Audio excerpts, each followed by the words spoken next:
How are you doing? It's morning at Shadle Park High School, and Assistant Principal Phil Edward is making his rounds. Morning. Each day, as he walks through the crowded hallways, he checks in with dozens of students, making sure their grades are up and their attendance is solid.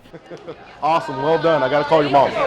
Awesome, good job. Over last summer, Edward had one-on-one meetings with more than 200 freshmen, well over half the school's incoming class. So when I see them, it's, automatically that face recognition, and I know a little bit about you, and it's something a little bit better and stronger than what we had before. Good morning.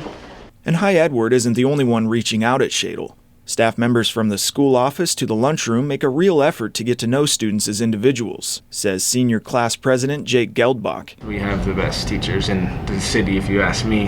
They all are if you ask all of them, they're very involved with each of their students' lives. Keep it up, do the best you can. Friday.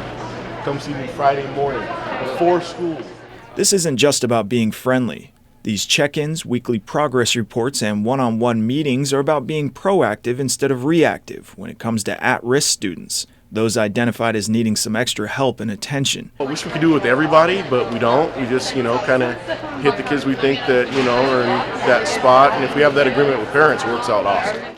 I was bullied for a long time, and my freshman year I came to Shadle. Kopelman, now a junior, says her teachers at Shadle were approachable and cared enough to get to know her creative side. The teachers just kind of were really inviting, and a lot of my teachers actually read some of my free writing that I did.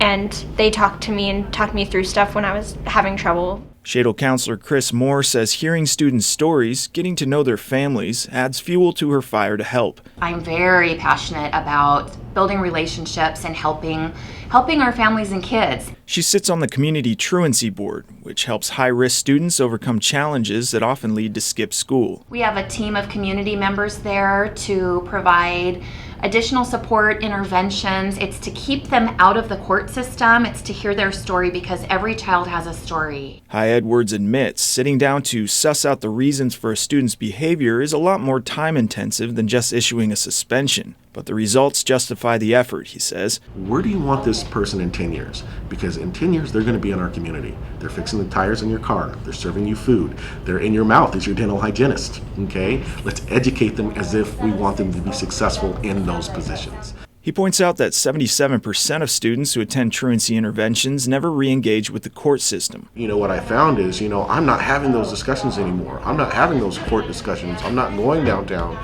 to defend a decision about a kid not being here. I'm not spending that time because I'm putting time on the front end working with kids and families. And when it comes to suspensions, he asks one question. Can we do something else that resolves the issue and keeps them in school? That's the challenge. He points to students like Theron Peavey, for whom the suspension response would have likely resulted in failure.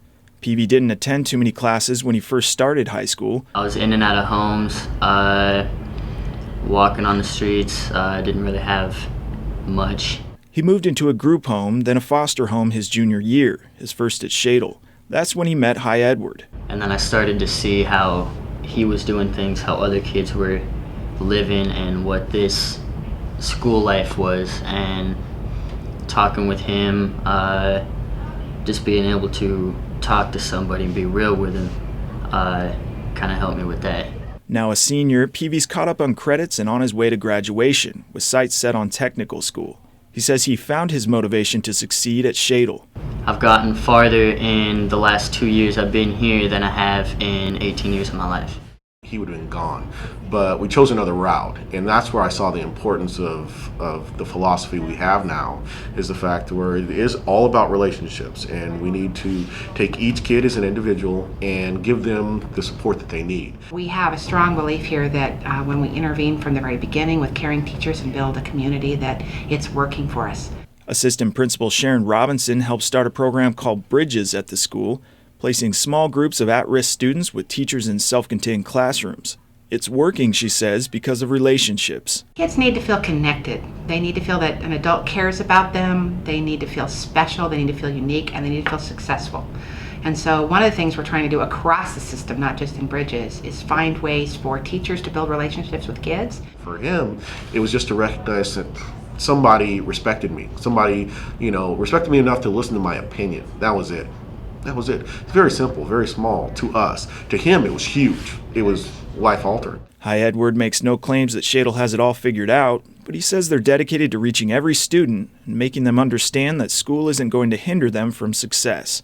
Include them, draw them in, and say that we care about them, because by saying that we don't care, we can't build that sort of partnership that promotes success in the future. We do need them as citizens. We do need them as voters and taxpayers. We need that relationship going on to be successful, and we need to act like it now, not wait till later.